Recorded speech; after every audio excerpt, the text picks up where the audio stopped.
Hi, my name is Brendan Samuels. I'm the coordinator of Bird Friendly London.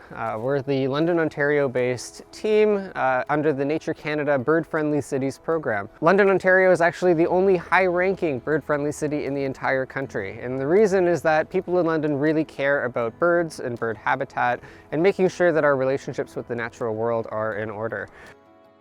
Secondary rodenticide poisoning is something we see in London in a lot of birds of prey. It's probably vastly underdocumented. It's really common in wildlife that consume rodents that may have eaten a bit of poison, rat poison, and it causes a variety of harmful effects, mostly neurological symptoms that usually result in death. A recent study found that over 80% of bald eagles tested in the United States had rat poison in their blood. We know that's the case with red-tailed hawks, which are common in London as well. And so this is pretty widespread in the environment, and it's unnecessary. We know that rat poison isn't really doing a lot to prevent pests from entering buildings in the first place. And if we are thinking about reducing pesticides, which are part of Canada's obligations under COP, then we need to be thinking about rodenticides as part of that too. So this year, in partnership with Ontario Wildlife Removal, the London Environmental Network, and with support from the City of London, we carried out a pilot program called Responsible Pest Management. And the purpose of this program was to provide supports to homeowners and businesses looking to phase out rodenticide and address the risk of rodent pest infestations in their buildings. The program has involved producing public education and also providing folks with owl boxes so that we can encourage urban raptor habitat as an alternative, lower impact way of reducing pests. If you're watching this, you might be wondering, what can I do about pest rodents at my building, be it at home or at work? And we've compiled some resources that might be useful for you. Today we're going to be doing a walk around and looking at some applied solutions for common ways that pests enter buildings. We also have a recorded webinar online you might want to check out. And if you visit our website, birdfriendlylondon.ca, there's lots of really good information there about managing pest rodents and other ways of helping birds in our city. Hi, I'm Jared from Ontario Wildlife Removal, and we're here in London today talking about responsible pest management. I've been practicing, the responsible pest management for over 20 years, doing exclusion on homes for rodents without the use of any poisons or traps. We use an exclusion method that allows mice to exit the building and not be able to get back in. And we do this by, I say to people, wearing a tool belt and using construction materials to fix the homes, seal the homes, to make them rodent-free permanently. Our company does strictly humane wildlife removal, and we feel it's very important to do this method for the basis of saving wildlife. Secondary poisoning and contamination of other wildlife is a real factor that we see every day. We're on the ground rescuing these animals from seizuring and dying a slow death, and oftentimes treatment is too late to save them. So education, practicing these methods is important, and that's why we have been doing this for over 20 years, and it's important for the public to know. And we know that people, come into their homes and they see they have a mouse problem, and the old school way is traps and poisons from the big box stores. And we want you to know that there's a more permanent, humane solution to fix these problems, and where we can coincide with wildlife around us and have your problem solved permanently. All right, an initial inspection of a house, we're looking for obvious signs of mouse entry, and walking around a house and actually going down and up, and you can actually start finding these entry points for yourself. So as we see here, obviously these HVAC lines were installed and the mice have taken advantage of chewing out the spray foam.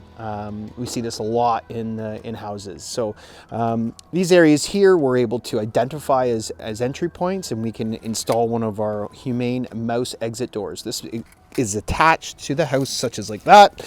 This will allow the mice to come into here, exit the building, but they will not be allowed to go back in. We return after a couple of weeks. We can take this off, permanently seal that hole up, and now they're mouse free. Other areas that we look for is actually get down on ground level, hydroelectrical lines going into the building, make sure they're all sealed.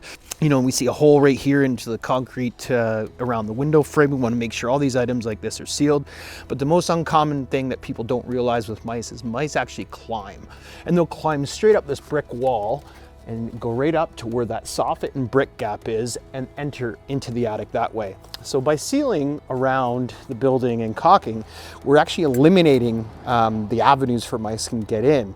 And if we can eliminate the mice to get in, there's absolutely no need for rodenticides or any poisons or traps to kill.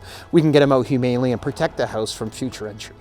Other things we look at is, to the naked eye, most people don't see what we see, and we call this avenues into the home. Avenues into the home is we have another, we'll call it attached item going into the house, but not properly contained to allow mice to get in. So if you come down under here, mice actually are climbing up in here and coming into the wall on this fireplace vent. All right. So we want to make sure this is properly secured, sealed around, and the mice can't exit or enter through here. Another avenue really common is the mice will actually follow the lineup for the hydro pole. If you can see, when they installed this, they actually cut it into the soffit line without sealing it with caulking. Mice, we're going to find that no problem. They get up inside the house that way too as well. Now, a lot of people think that, again, mice are only ground level, but as we move up the house, we tend to see a lot more entry points. So, you know, when I look up here, I see insulation coming out of the soffit. That tells me there's activity, animal activity typically. And then not always, but typically when I see insulation coming out like that, we're gonna have some animal activity. Mice climb up, they create trails, they draw that insulation out, and they leave evidence behind. This evidence tells us, go look there. Another avenue, what happens is mice will actually climb up the wall cavities and get onto the roof line. And if we track back here, up into the corner where that soffit meets the roof line, we call that a roof soffit intersection, the mice will actually climb up and get in there. And now another avenue too, as well as mice, is what we call the drip edge on a home. If you're getting a new roof, make sure your roofers have drip edge. Drip edge is a steel runner that goes under the lip of the shingle that stops, you could say, the gap between the plywood and where your eaves troughs start. I can't count you how many times we have mice entries, raccoon entries, squirrel entries from the lack of drip edge in a roof. So when we're doing a full mouse exclusion on a home, we have to start at ground level and we go all the way up to the top of the roof. One of the most common things homeowners can do to help prevent their house from rodent infestations, we find mice get into weeping bricks. And weeping bricks are the little holes that are in the mortar around the base of your house. Now, do not caulk or seal them up. They need to breathe. So what you can do is put little fine meshing, bend them into a V, force fit them inside so that still allows the airflow, but it stops the mice from getting in. And while you're at the big box store, grab some silicone and some caulking and caulk that brick soffit gap that's going around your perimeter. You're going to caulk away probably about 80% of the mouse entry points in your home. And if I can give you one last tip of suggestion, do not use spray foam on your house. If you have to seal anything up, please use a 100% RTV silicone, but leave that spray foam on the shelf at the store. We started making owl boxes about 4 years ago. It was our idea to promote owl conservation in an urban environment. And why this works so well is that screech owls are in urban environments. They're small enough to whip through the trees in residential areas and also adapt to living in the urban environment.